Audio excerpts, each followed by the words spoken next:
ধূমপান ও মদ্যপান স্বাস্থ্যের জন্য ক্ষতিকর। ইহা ক্যান্সারের কারণ।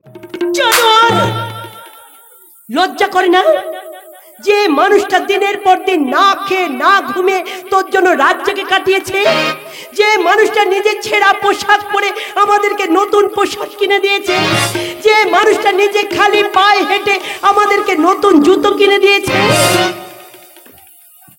মনে পড়ে ভাই, তুই যখন কলকাতার হোস্টেলে থাকতিস তখন টাকা খরচের ভয় বাবাই গ্রাম থেকে খালি পায়ে হেঁটে তোর সাথে কলকাতার হোস্টেলে দেখা করতে যেত, আর সেই বাবাকে তুই আজ বৃদ্ধাশ্রমে পাঠিয়ে দিবি। হ্যাঁ, রেখে আসা উচিত।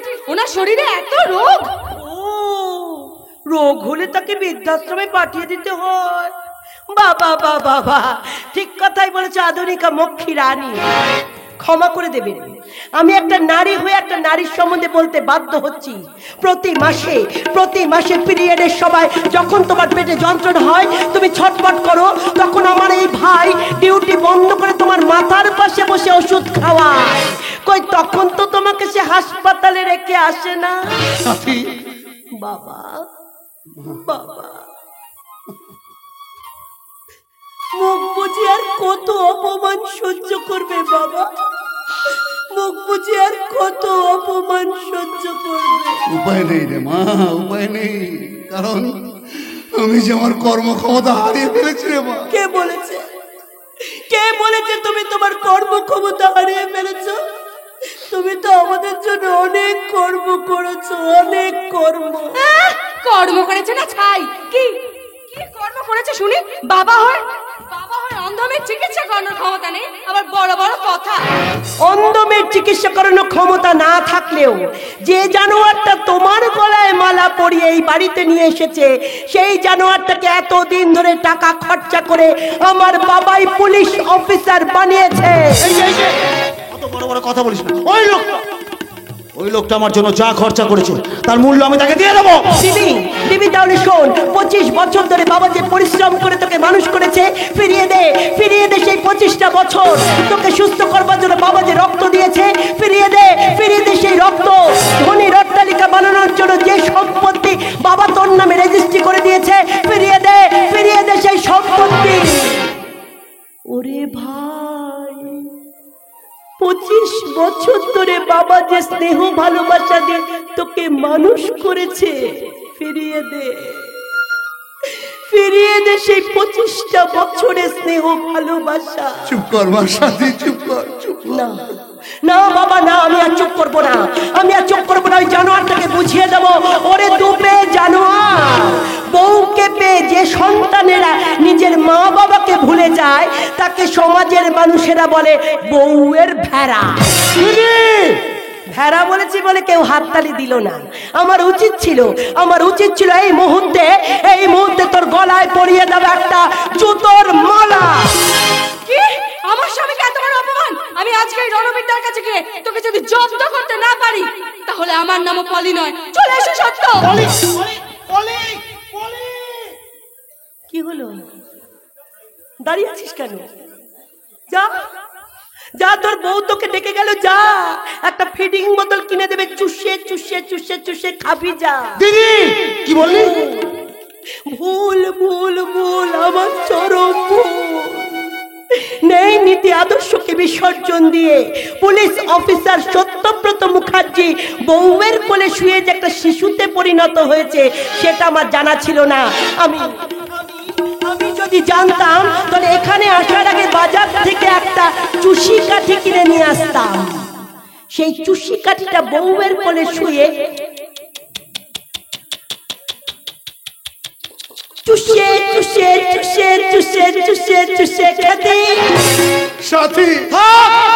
অনেক হয়েছে। চরিত্রহীনতার লজ্জায় তুই এতদিন এই বাড়িতে ঢুকিসনি। আজ বুঝতে পেরেছি ওই বুড়োটা আমাকে অপমান করার জন্য তোকে এই বাড়িতে ডেকে নিয়ে এসেছে।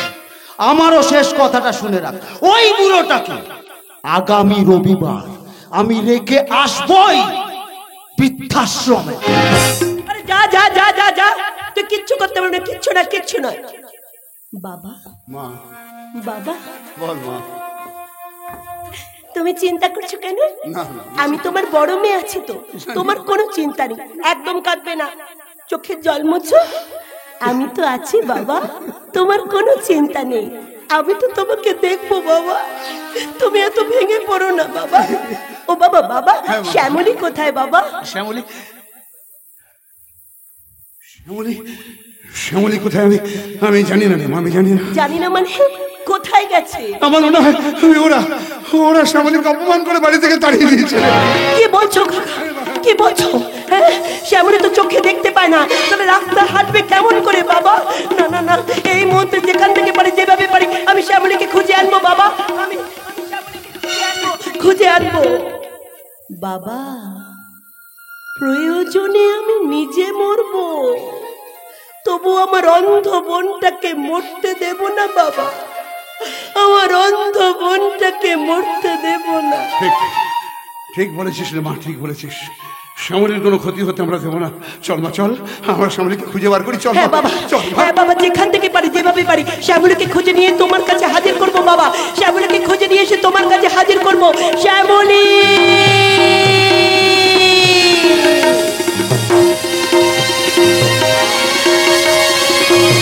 যন্ত্রণা, এই জীবন যন্ত্রণা যে আমি আর সহ্য করতে পারছি না, আমি আর ওই বাড়িতে কোনোদিন ফিরে যাব না, আর আমার এই মুখটা আমি কোনোদিন কাউকে দেখাবো না, কাউকে না। এই যে গাড়ি আসছে, ফিরে আসুন।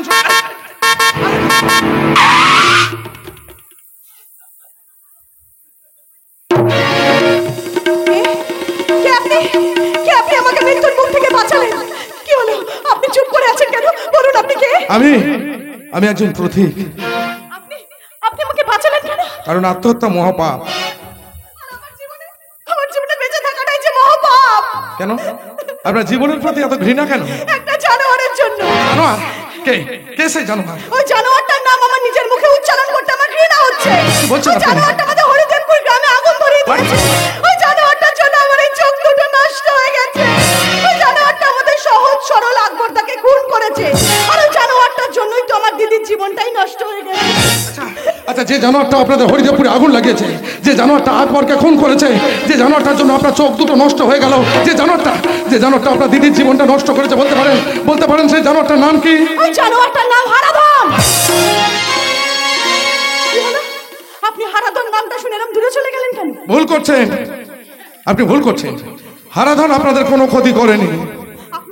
আপনি নিশ্চয়ই হারাধনের বন্ধু, তাই না? তার জন্য আপনার গায়ে লাগছে। না, আমি হারাধনের বন্ধু নই। আসলে আমার শরীরে একটা মানুষের চামড়া আছে, তাই গায়ে লাগছে। তাই বলে আমি আবারও বলছি হারাধন আপনাদের কোনো ক্ষতি করেনি। যত ক্ষতি করেছে ওই রণবীর রায়। ভুল ভুল ভুল ভুল, আমারই বুঝতে ভুল হয়েছিল। ওই রণবীর রায় একজন ভালো মানুষ। উনি আমাদের হরিদেবপুর গ্রামকে সোনার গ্রাম তৈরি করেছেন। তাই যদি হবে, রণবীর রায় যদি ভালো মানুষই হবে, রণবীর রায় যদি হরিদেবপুরকে সোনার হরিদেবপুর বানিয়ে দিল, তাহলে হরিদেবপুর মতো গ্রামে কেন আদর্শ মাস্টারের মতো মানুষকে অপমানিত হতে হলো? কেন আপনার মতো একটা অসহায় অন্ধ মেয়েকে আজকে রাস্তায় রাস্তায় ঘুরে বেড়াতে হচ্ছে? কেন আপনার দিদির জীবনটা অকালে নষ্ট হয়ে গেল? আসলে সত্য মিথ্যা যাচাই করার মতো ক্ষমতা আপনার নেই শ্যামলী দেবী। কি? আপনি আমার নাম জানেন কি করে? ও কে যেন বলছিল আপনার নামটা? বলুন আপনি কে? কে আপনি? আমি যে কলিযুগের অর্জুন। মহাভারতের অর্জুন কর্ণের কোনো ক্ষতি করেনি, তবু ভাগ্যে নির্মম পরিহাসে অর্জুন কর্ণের শত্রুতে পরিণত হয়েছিল। ঠিক তেমনি আমিও কারো ক্ষতি না করে অনেকে শত্রুতে পরিণত হয়ে গেছে। কি বলছেন আপনি? তবে কি আপনি? না, অন্য কিছু বলবো না, শুধু একটা অনুরোধ করবো। আপনি কি রাখবেন আমার অনুরোধ? বলুন। আমি যদি আপনাকে এই মুহূর্তে কলকাতায় নিয়ে গিয়ে একটা বড় নার্সিংহোমে ভর্তি করে আপনার চোখ দুটো অপারেশন করে সুস্থ করার ব্যবস্থা করি, আপনি কি আমার সঙ্গে যাবেন? কি কি বললেন আপনি? আপনি আমার চোখ অপারেশন করাবেন? কিন্তু এটা আপনার স্বার্থ।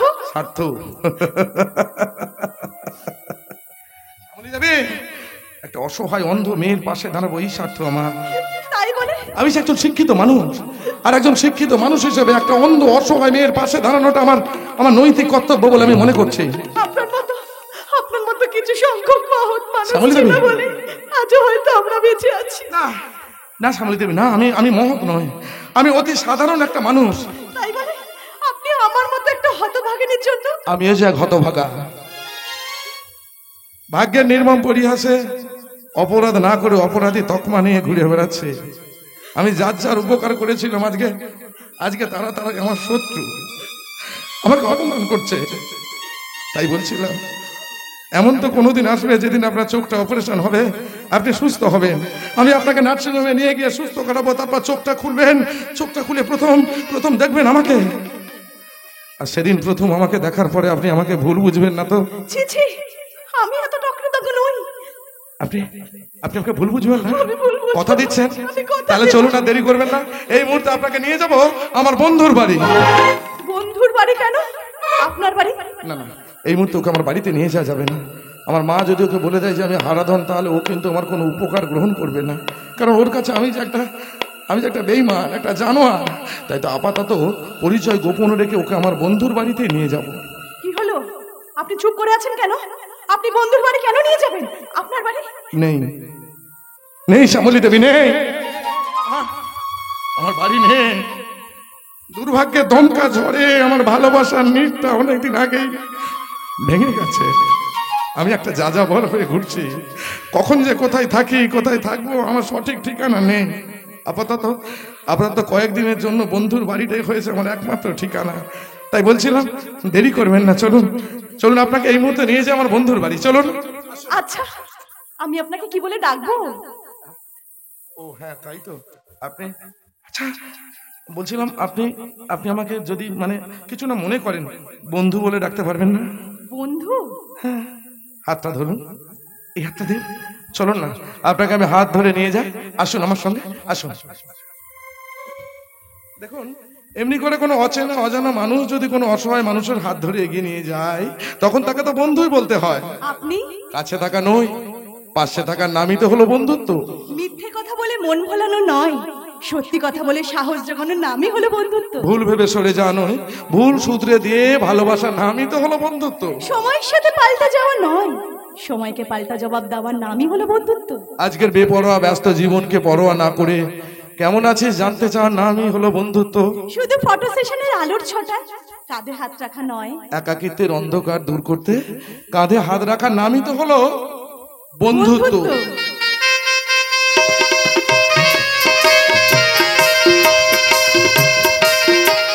খুন করব ওই শালা সেবাব্রতকে, আমি খুন করব। ওই শালাই আমার জীবনের কাল রাহু। হারাধনকে জেল থেকে মুক্ত করেছে, আকবরের মার্ডার কেসটা নিয়েও লাফালাফি করছে। একবার যদি প্রমাণ করতে পারে খুনটা আমি করেছি, তাহলে সর্বনাশ। তাই সবার আগে সরাতে হবে ওই সেবাব্রতকে। আমার খুনের তালিকায় মাত্র 49টা নাম আছে, ওই সেবাব্রতই হবে 50তম, অর্থাৎ হাফ সেঞ্চুরি। হাই রনিদা। হাই পলে, my sweetheart, my darling. আরে না, তোমাকে তো দারুণ দেখতে লাগছে গো। আমি একদম তোমার মনের মতো করে সেজে এসেছি। খুব ভালো করেছো। এই পোশাকে তোমার কতগুলো ছবি তুলে প্রোডাকশন হাউসগুলোয় পাঠিয়ে দেবো। দেখবে 1 সপ্তাহের মধ্যে দেব নিজে তোমাকে ফোন করছে ওর ছবির নায়িকা হওয়ার জন্য। তুমি সত্যি কথা বলছো রনিদা? সত্যি সত্যি সত্যি। শোনো না, বলছি যে তুমি একটু পোজ দিয়ে দাঁড়াও, আমি তোমার কতগুলো ছবি তুলি। আচ্ছা।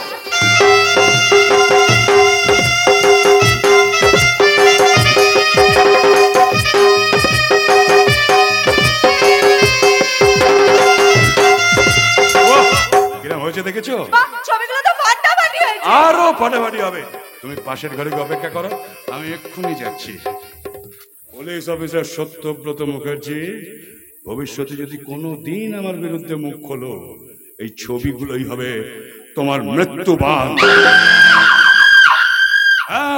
কি গো, এই পোজগুলো ঠিকঠাক দিতে পারছো তো? দারুণ দারুণ হচ্ছে, আরো ভালো পোজ দিতে পারবে। এইটা একটু গলায় ঢেলে নাও, তাহলে দেখবে আরো ভালো পোজ দেবে। কেমন লাগছে? মনে হচ্ছে তোমাকে জড়িয়ে ধরে সারা জীবন কাটিয়ে দেবো। ও মা, তাই নাকি? আমার সোনাটা মনাটা। আরেকটু খাও। আমি নায়িকা হতে পারবো তো রনিদা? 100 বার হতে পারবে। একবার শুধু একটা ছবি রিলিজ হতে দাও, তারপর দেখবে তুমি বাংলা ছবির 1 নম্বর নায়িকা হবে। তারপর তুমি বম্বে যাবে, বলিউডের নায়িকা হবে। সত্যি? সত্যি সত্যি সত্যি।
বাবারে বাবা, কত বড় বাড়ি! এই বাড়িটা নিশ্চয় রণবীর রায়ের বাড়ি। দেখি বাড়ির মধ্যে কে আছে? কে আছেন বাড়ির ভেতরে? কে আছে? আরে আরে আরে, বাবু শ্রীযুক্ত হারাধন রায়, নমস্কার নমস্কার নমস্কার। তো হঠাৎ এই গরিবের বাড়িতে কি মনে করে? হরিদেবপুরের মানুষদের মুখে শুনলাম আপনি নাকি হরিদেবপুরকে সোনার হরিদেবপুর বানিয়ে দিয়েছে, তাই ফুলের তোড়াটা নিয়ে এসেছিলাম আপনাকে কনগ্রাচুলেশন জানানোর জন্য। কিন্তু এখানে এসে যেটা জানলাম, কি জানলে? ধনঞ্জয় খুব গরিব ঘরের ছেলে ছিল। ধনঞ্জয় গরিব ঘরের ছেলে ছিল বলে ধর্ষণ করার অপরাধে প্রথমে জেল হলো, তারপরে জেল থেকে বেরিয়ে আবার তার ফাঁসি হয়ে গেল। অথচ এই সমাজে আপনাদের মতো অনেক ধনী ব্যক্তি আছে যারা দিনের পর দিন টাকা দিয়ে অসহায় মহিলাদেরকে ধর্ষণ করছে, তার কোনো বিচার হচ্ছে না। অবশ্যই এতে আপনার কোনো দোষ নেই, আপনার কোনো দোষ নেই।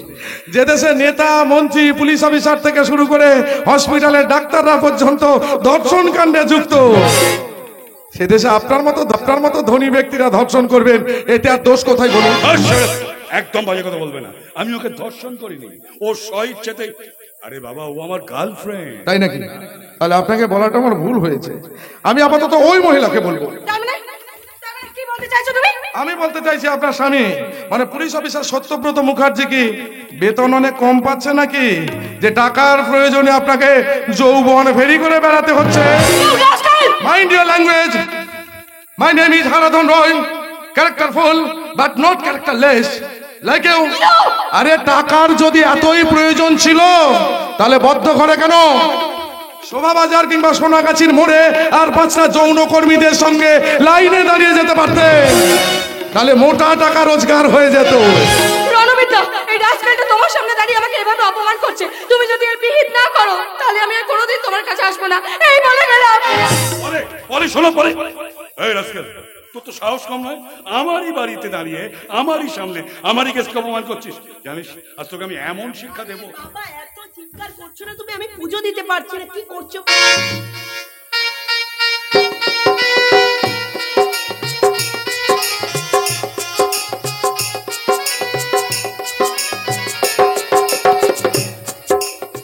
সাথী তুমি? কে? আমি? আমাকে চিনতে পারছো না? কে আপনি? এই দেখো, আমাকে চিনতে পারছো না? আমি একটা খুনি আসামি। না না না সাথী, না, বিশ্বাস করো, আমি খুন করিনি সাথী। রাস্তার খেপা কুকুরকে বিশ্বাস করা যায়, একটা রাস্কেলকে নয়। এই দেখো আবার কি বলছো তুমি সাথী, বিশ্বাস করো, আমি ডোন্ট টাচ মি।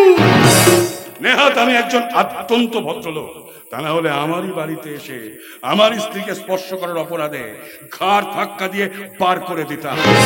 আরে বাবা, একটা ছোট লোকের গায়ে হাত দিয়ে তুমি তোমার হাতটা কলুষিত করছো কেন রণবীর? ঠিক বলেছো ডার্লিং। তাছাড়া তুমি তো জানো আমি ধর্মভীরু মানুষ, ওসব মার পিট খুন খারাপি আমি একদম বিশ্বাস করি না। তাছাড়া এখন আমাকে যেতে হবে, একটা জরুরি মিটিং আছে। সাথে বাঙালি গৃহস্থ বাড়িতে অতিথি হচ্ছে সাক্ষাৎ নারায়ণ, তাই এই অতিথিকে খুব ভালো করে খাতির যত্ন করে তারপর দাঁড়িয়ে দাঁড়িয়ে। রণবীর রায়, আর shut up! ভুলে যেও না, সাথী কিন্তু এখন আমার বিবাহিত স্ত্রী। কি হলো? হাঁ করে তাকিয়ে কি দেখছো? কি দেখছো?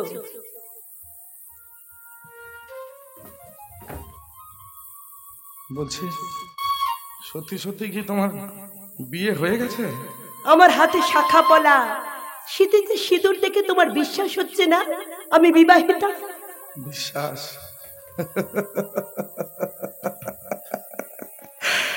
বিশ্বাস আজ না বিশ্বাস ফেলছে,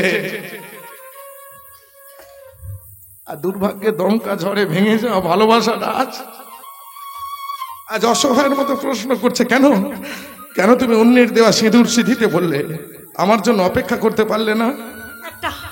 একটা খুনি আসামির জন্য লগ্ন অবস্থায় বেঁচে থাকবো কেন? কেন তুমি কি দেবদাস নাকি চণ্ডীদাস? সাথী দেবী, আমি যদি দেবদাস হই, আপনি কখনো পার্বতী হতে পারবেন না। আমি যদি চণ্ডীদাস হই, তাহলে আপনি কখনো রজকিনী রানী হতে পারবেন না। একটা খুনি আসামির মুখে কথা মানায় না। সাথী, না সাথী, হারাধন খুনি নয়, সম্পূর্ণ নির্দোষ। আপনি আমাকে চিনতে পারছিস না? আমি সায়নের বাবা। মানে মানে সেবাব্রত কাকা। হে, হারাধনের কেসটা আমি হাতে নিয়েছি। আকবরকে হারাধন খুন করেনি, কারণ যে ছুরি দিয়ে আকবরকে খুন করা হয়েছিল তাতে হারাধনের ফিঙ্গারপ্রিন্ট পাওয়া যায়নি। কি বলছো কাকা? তার মানে হারাধন সম্পূর্ণ নির্দোষ। কাকা, অপেক্ষা করতে পারলি না মা? একটা নিষ্পাপ পবিত্র ভালোবাসার জন্য তুই অপেক্ষা করতে পারলি না? উপায় ছিল না কাকা, উপায় ছিল না। লগ্নভ্রষ্টের হাত থেকে নিজেকে বাঁচানোর জন্য এই সিদ্ধান্ত নিতে আমি বাধ্য হয়েছিলাম কাকা। ভুল করেছিস, মহা ভুল করেছিস। ওই রণবীর রায় যে একটা ক্রিমিনাল, সেটা আমি খুব তাড়াতাড়ি প্রমাণ করব। আর সেই সঙ্গে এটাও প্রমাণ করব, হরিদেবপুর বস্তিতে আগুনটা ধরিয়েছিল রণবীর রায়। এখনো সময় আছে সাথী, তুই আমাকে সাহায্য কর। তোর জীবন তো নষ্ট হয়েছে, নতুন করে আর কারো জীবন যাতে নষ্ট না হয় তার জন্য তুই আমাকে সাহায্য কর। তোর মতো অগ্নিকন্যার সাহায্য পেলে শুধু হরিদেবপুর নয়, সারা বাংলাটাকে আমি দূষণ মুক্ত করার চেষ্টা করব সাথী, আমি চেষ্টা করব। তাই যাবার সময় বলে যাই সাথী, এবার থেকে যা কিছু সিদ্ধান্ত নিতে চাস একটু ভেবে চিনতে নিস মা, একটু ভেবে চিনতে নিস। ভুল ভুল ভুল, এ আমার চরম ভুল। লোকলজ্জার ভয়ে সিদ্ধান্ত নিতে আমি বাধ্য হয়েছিলাম। জানি না কে আমার আপন, আমার 25 বছরের ভালোবাসা নাকি সিঁথিতে সিঁদুর পরিয়ে দেওয়া স্বামী। অগ্নিনারায়ণ সাক্ষী রেখে কোনো পুরুষ যখন কোনো মহিলার সিঁথিতে একবার সিঁদুর পরিয়ে দেয়, তখন ভালোবাসা তো দূরের কথা, মা বাবাও তার কাছে পর হয়ে যায়। আর আপন হয় সিঁথিতে সিঁদুর পরিয়ে দেওয়া স্বামী। তাই বলছিলাম সাথী দেবী, সেবাব্রত কাকু যাই বলুক না কেন, তুমি যেন তোমার স্বামীকে কোনোদিনও ভুল বোঝো না সাথী, তোমার স্বামীকে কোনোদিনও ভুল বোঝো না। হারাধন তুমি কি? আমি যে একটা নুড়ি পাথর, অতি বর্ষণের ফলে ওই পাহাড়ের উঁচু শিখর থেকে নুড়ি পাথরটা যখন খসে পড়ে, তখন ঝর্ণার জলের মধ্যে ওই নুড়ি পাথরটা গড়িয়ে গড়িয়ে হাঁটতে হাঁটতে পাহাড়ের শক্ত দেওয়ালে আঘাত খেতে খেতে যখন মোহনায় এসে পৌঁছয়, তখন সেই নুড়ি পাথরটা একটা ক্ষুদ্র বালুকণায় পরিণত হয়ে যায়। আর সে ক্ষুদ্র বালুকণা এই মোহনা থেকে ফিরে তাকায় উঁচু শিখরে থাকা তার বাসস্থান, কিন্তু দেখতে পায় না, বাসস্থান খুঁজে পায় না, কারণ সেই নুড়ি পাথরটা এতটাই ক্ষুদ্র বালুকণায় পরিণত হয়েছে, ফিরে দেখার মতো দৃষ্টিশক্তি তার থাকে না।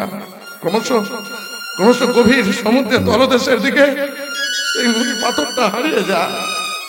তারপর সেই সমুদ্রের তলদেশে থাকা অলি বালির মধ্যে সেই ক্ষুদ্র বালুকণাটা হারিয়ে ফেলে তার অস্তিত্ব।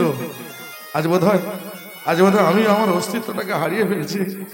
গভীর সমুদ্রে তলদেশের দিকে বোধহয় ক্রমশ আমি হারিয়ে যাচ্ছি। সাথে আমি ক্রমশ গভীর সমুদ্রের দিকে আবেগের বসে বোধহয় অনেকগুলো কথা বলে ফেললাম। যাক, এসব কিছু মনে করো না। সাথে তুমি ভালো থেকো, কেমন? তোমার বিয়ের দিন তো আমি ছিলাম না, আজ যখন এসেই পড়েছি তখন এই ফুলের তোড়াটা দিয়ে আমি ঈশ্বরের কাছে প্রার্থনা করে যাই তোমাদের দাম্পত্য জীবন সুখের হোক। একদম চিন্তা করো না, তোমাদের দাম্পত্য জীবন মধুময় হোক, সুখের হোক, অনেক অনেক সুখের হোক, অনেক মধুময় হোক, এই ফুলের মতো পবিত্র হয়ে উঠুক তোমাদের দাম্পত্য জীবন।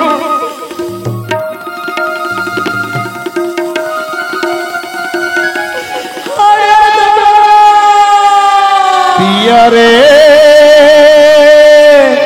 পিয়া রে কাঁদে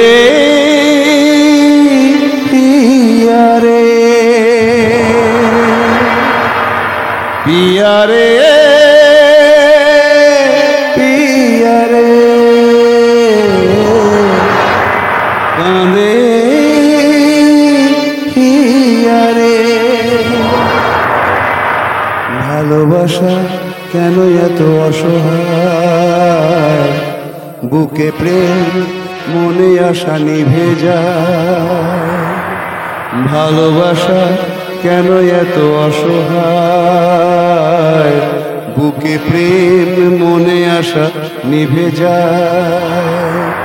এই পথে আজও আছি একসাথে, কাল যদি মাঝ পথে দূরে যেতে হয়।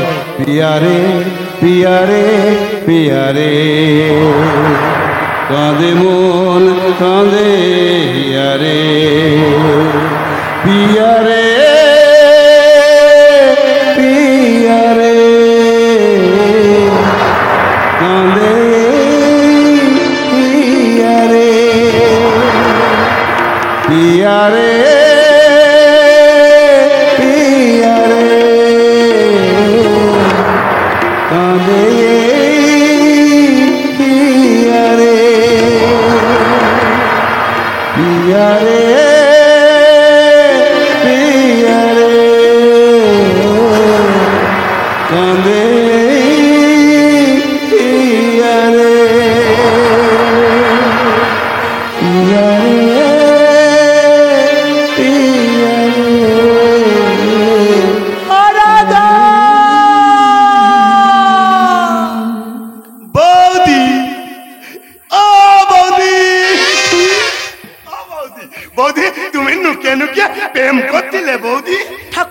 আমি সব দেখেছি।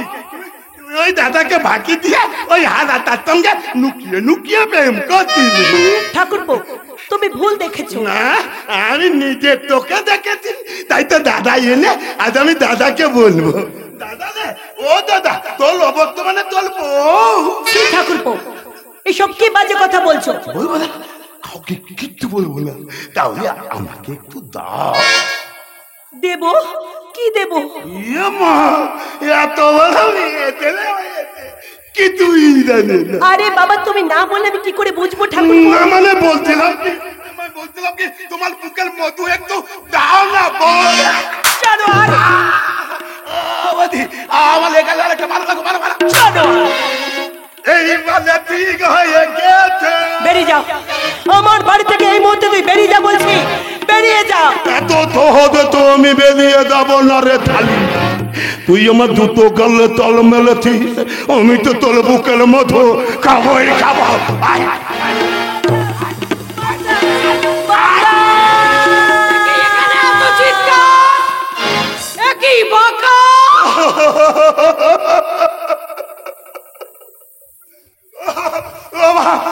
তুমি তুমি ঠিক তোমায় না গেলে এই বৌদি আমার চরিত্রটাকে নষ্ট করে দিত।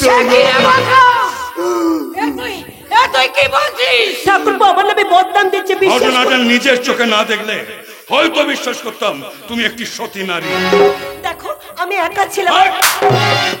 তুলসী তলায় দিয়ে বাতি মা জননী আমার মহাশক্তি। সেদিন গালে চড় খাওয়ার পরেও তোমার অসহায়তা দেখে তোমাকে ক্ষমা করেছিলাম। আজ মনে হচ্ছে ক্ষমা করাটাই ভুল হয়েছিল। সে তুমি আমাকে যাই বলো, আমি কোনো দোষ করিনি।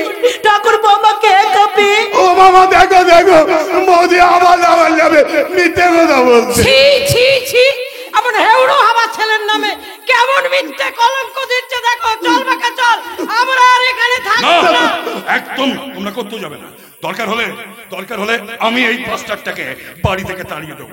ওই, কে ভেবেছিস স্মৃতির ওই সিঁদুরটার জোরে তুই ইচ্ছে তাই করে যাবি? হ্যাঁ, তাই করে যাবি?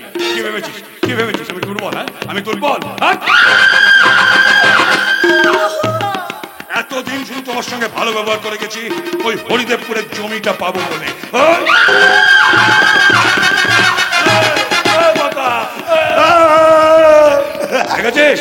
দেখেছিস আমি কত বড় শয়তান।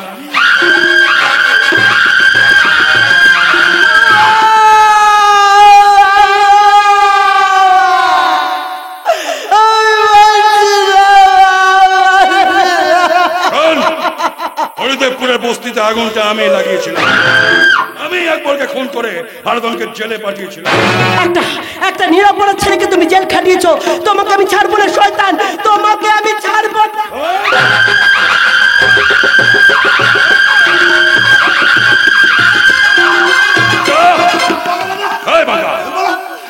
সেদিন যেন কোন হাত দিয়ে আমার গালে চটটা মেরেছিল? নয়, আমার ডান হাত দিয়ে। ওই ডান হাত থেকেই ধর চেপে।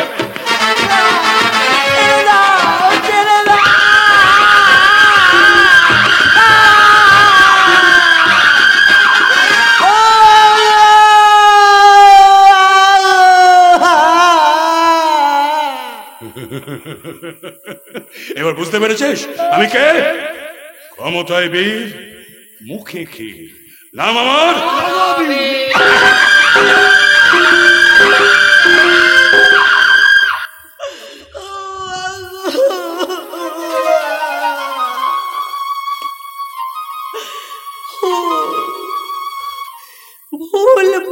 ভুল, আমার চরম ভুল। না জেনে আমি বিষ পান করেছি, তাই হারাধনকে আর কোনোদিনও পাবো না। হারাধনকে আমি আর কোনোদিনও এ জন্মে পাবো না। ধূপ যেমন নিজেকে পুড়িয়ে অপরকে গন্ধ বিলায়, তেমনি হারাধনও নিজে পুড়ে সবাইকে গন্ধ বিলিয়ে গেল। হারাধনের মনের মতো আর হতে পারলাম না। হারাধনের মনের মতো আর হতে পারলাম না। কেন যে তোর মনের মতো হইতে পারলাম না? কত ভালোবাসি তোরে কইতে পারলাম না। কেন যে তোর মনের মতো হইতে পারলাম না? কত ভালোবাসি তোরে কইতে পারলাম না। কেন যে তোর মনের মতো হইতে পারলাম না? কত ভালোবাসি তোরে কইতে পারলাম না। মনে তো মনে রইল, মনে তো মনে রইল, সইলাম বেদনা। কেন যে তোর মনের মতো হইতে পারলাম না? কত ভালোবাসি তোরে কইতে পারলাম না।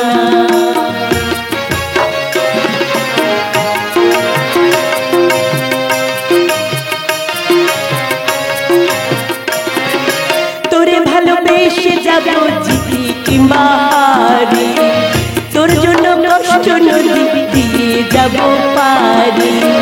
তোরে ভালোবেসে যাব জিতি কিংবা হারি, তোর জন্য কষ্ট নদী দিয়ে যাব পারি। ভালোবেসে সইতে রাজি, ভালোবেসে সইতে রাজি হাজার যাতনা। কেন যে তোর মনের মতো হইতে পারলাম না? কত ভালোবাসি তোরে হইতে পারলাম না। কেন যে তোর মনের মতো হইতে পারলাম না? কত ভালোবাসি তোরে হইতে পারলাম না। যে তোর মনের মতো হইতে পারলাম না। কত ভালোবাসি তোরে কইতে পারলাম না, কইতে পারলাম না, কইতে পারলাম না।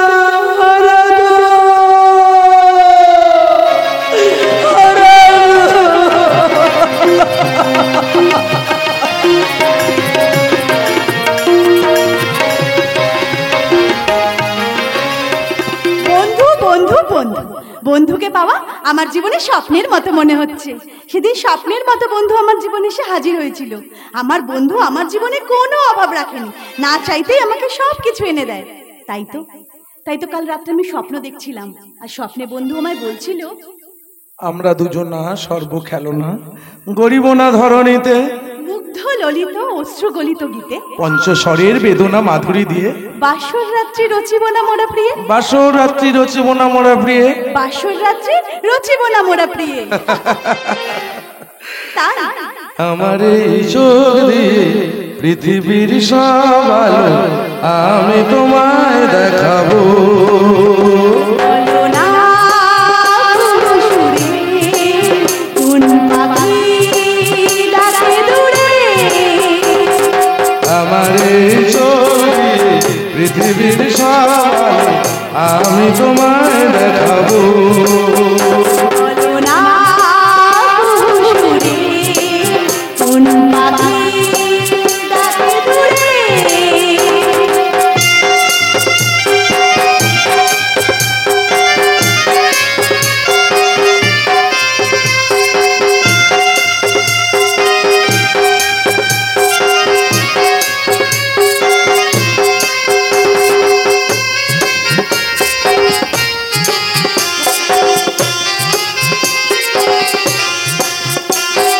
ডালে ডালে কোয়েলের সন্ধানে গান গাই প্রেমের সুরে। বলো না সুরে কোন পাখি ডাকে দূরে। ডালে ডালে কোয়েলের সন্ধানে গান গাই প্রেমের সুরে। বলো না সুরে কোন পাখি ডাকে দূরে।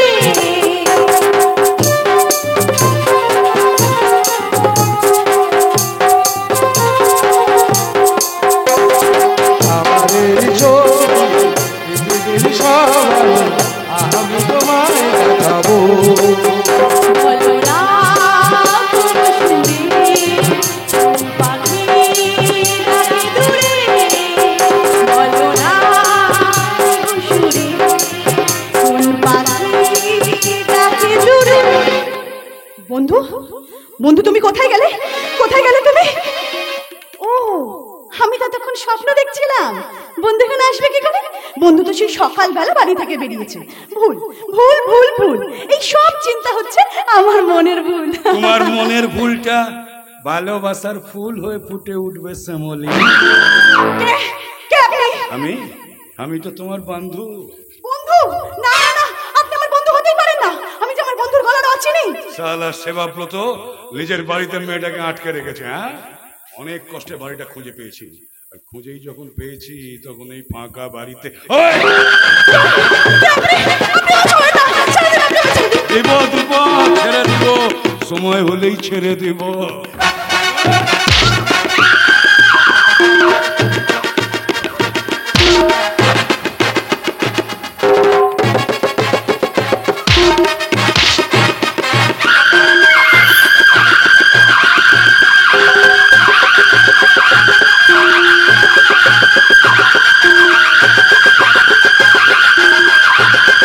ধ্বংস ধ্বংস হবে, ধ্বংস। পাপে পূর্ণ হয়েছে ধরাধাম, এইবার পৃথিবী ধ্বংস হয়ে যাবে। স্বাধীনতার ৭৭ বছর পরেও ভারতবর্ষের মহিলারা স্বাধীন হয়নি। এমনি করে শত শত নারী অন্ধকারে হারিয়ে যাচ্ছে, আর তাদের অসহায় বাবারা হাহাকার করে বলছে, তিলোত্তমা।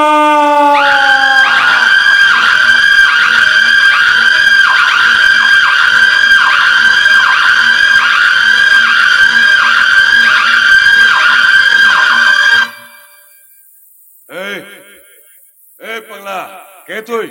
আমি আমি চিত্রগুপ্ত। তোমার পাপের সমস্ত হিসেব আমি খাতাতে লিখে রাখছি। চুপ! একটা বাজে কথা বললে গুলি করে মাথার খুলি উড়িয়ে দেবো। আমি কিছু দেখিনি গো, কিচ্ছু জানি না। হ্যাঁ গো, তুই দেখলি কি না দেখলি তাতে আমার কিচ্ছু যায় আসে না। এই দেশটার নাম ভারতবর্ষ। এখানে আমরা যা খুশি তাই করবো। মানুষের শিক্ষা, সম্পদ, ভবিষ্যৎ সব কিছু নিয়ে ছিনিমিনি খেলবো। আর তোরা সাধারণ জনগণ মুখে কুলু পেটে চুপ করে বসে থাকবি।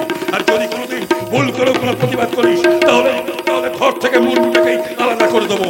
কারণ ক্ষমতায় বীর, মুখে কি নাম আমার রণবীর।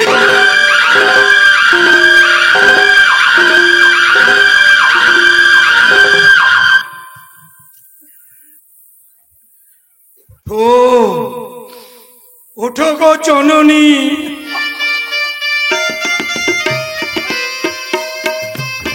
ব্রিটিশরা ভারতবর্ষ থেকে চলে যাবার পরেও তোমরা কি এখনো স্বাধীন? ওই তো উঠে পড়েছে, জাগছে, জেগেছে, এইবার শক্তি ফিরে পেয়েছে।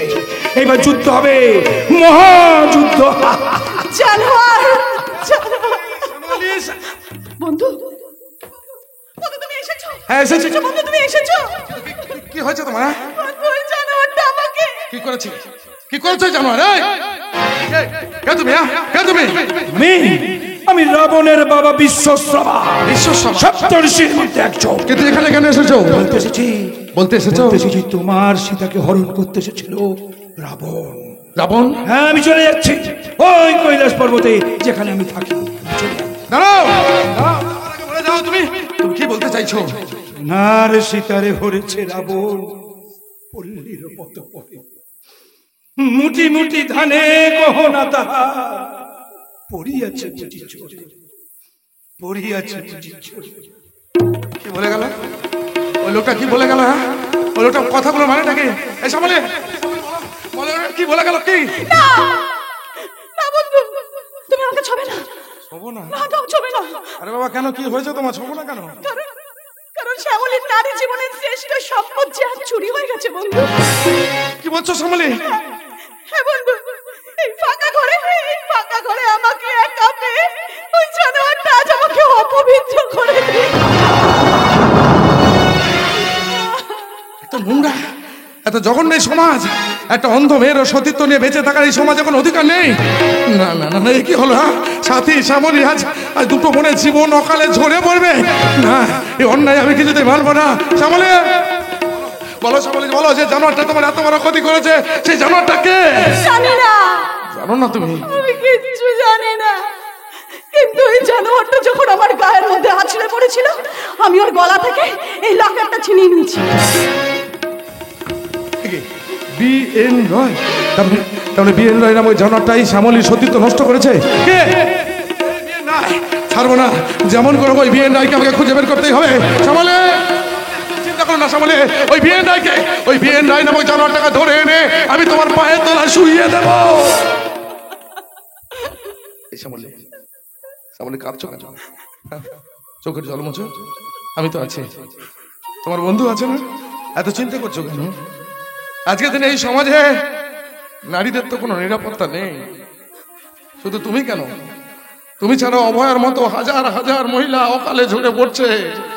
কত নারীর অকালে চরিত্র নষ্ট হয়ে যাচ্ছে। তাই বলে কি তারা সমাজে বাঁচছে না? বলো, তাদের কি সম্মান নিয়ে বাঁচার কোনো অধিকার নেই? আছে, আছে শ্যামলী, আছে, তোমার অধিকার আছে বেঁচে থাকার। আমি হসপিটালে কথা বলেছি, আগামীকালই তোমাকে ভর্তি করে দেবো। তারপর তোমার চোখ দুটো অপারেশন করে আমি তোমার দৃষ্টি শক্তি ফিরিয়ে দেবো। তারপর যে জানোয়ারটা তোমার এত বড় সর্বনাশ করেছে ওই জানোয়ারটাকে ধরে এনে আমি নিজের হাতে শাস্তি দেবো। শ্যামলী, আমি নিজের হাতে শাস্তি দেবো। শাস্তি? কি বললে তুমি? তুমি শাস্তি দেবে? কিন্তু কি হবে? কি হবে শাস্তি দিয়ে? তুমি কি আমার হারিয়ে যাওয়া ইচ্ছা তোমাকে ফিরিয়ে দিতে পারবে? আজকের পর থেকে এই সমাজে আমার একটাই পরিচয় হবে, আমি একজন ধর্ষিতা। শ্যামলী,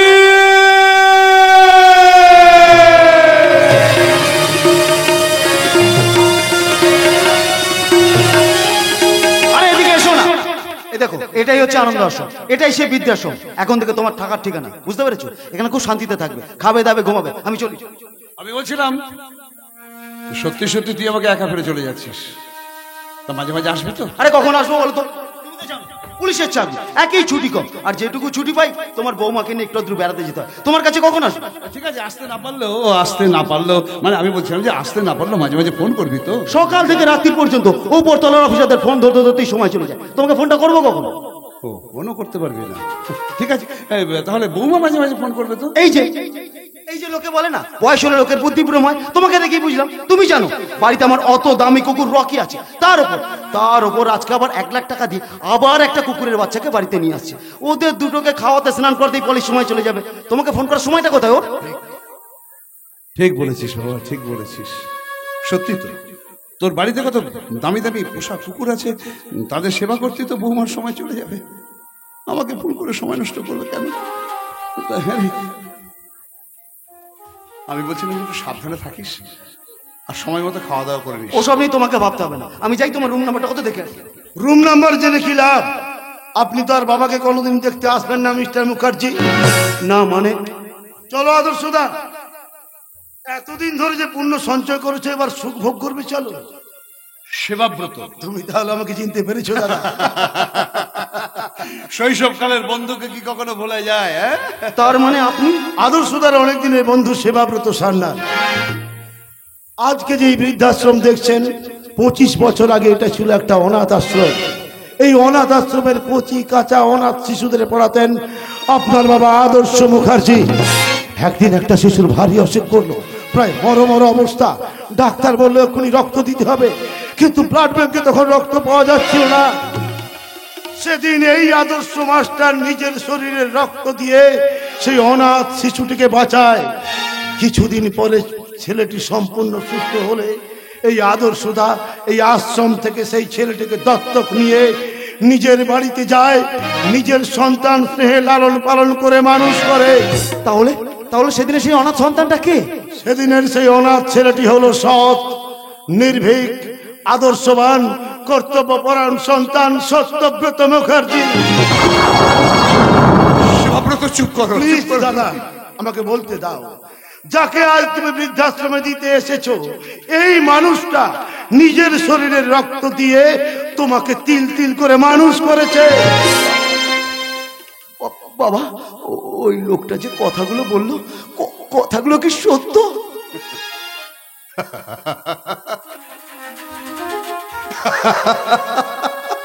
সত্য যে আজ মিথ্যের হাটে বিক্রি হয়ে গেছে রে দাদা। আমি রক্ত সম্পর্ক থেকেও কর্তব্যকে বড় করতে চেয়েছিলাম দাদা, কিন্তু তার পরিবর্তে আমি যে পুরস্কার পেয়েছি তাতে আমি অনেক সুখী রে, অনেক সুখী। শোন, সেবাব্রতর কথায় কিছু মনে করিস না বাবা, তুই বাড়ি যা। আর বাড়ি যাওয়ার আগে বাজার থেকে তোর ওই পোষা কুকুরদের জন্য 1 কৌটো ভালো দেখে হরলিক্স কিনে নিয়ে যাস। না বাবা, না, তুমি আর ওইভাবে বলো না বাবা, তুমি ওইভাবে বলো না। আমি যা সহ্য করতে পারছি না বাবা, আমি বড় ভুল করে ফেলেছি। ওই পলির কথা শুনে আমি যে বিষ পান করে ফেলেছি বাবা, তুমি আমাকে ক্ষমা করো। ওঠ,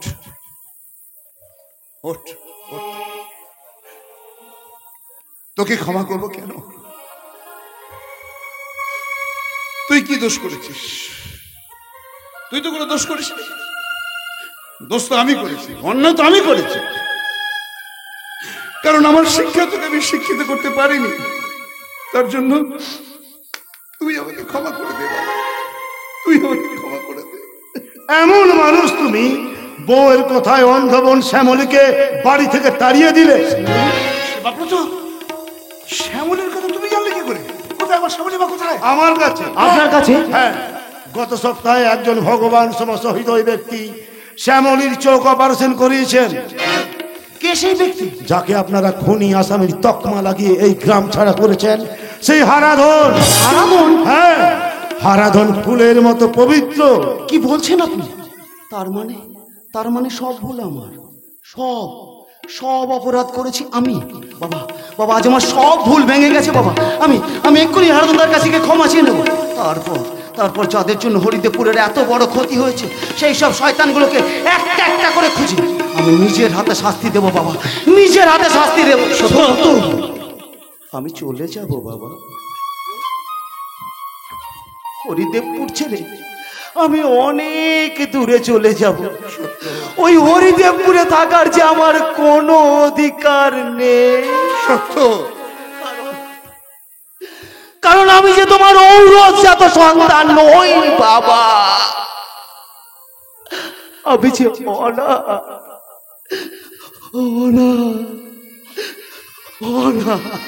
সত্য। জোনাকি জোনিয়া নির্জা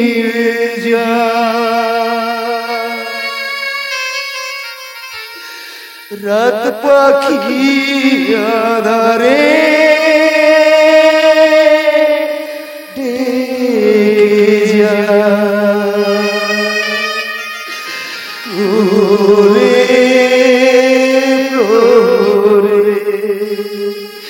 আকাশে ওই দূরে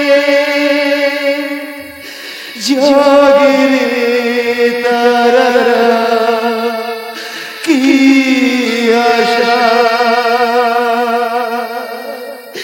জাগে রে তারারা, কি আশা।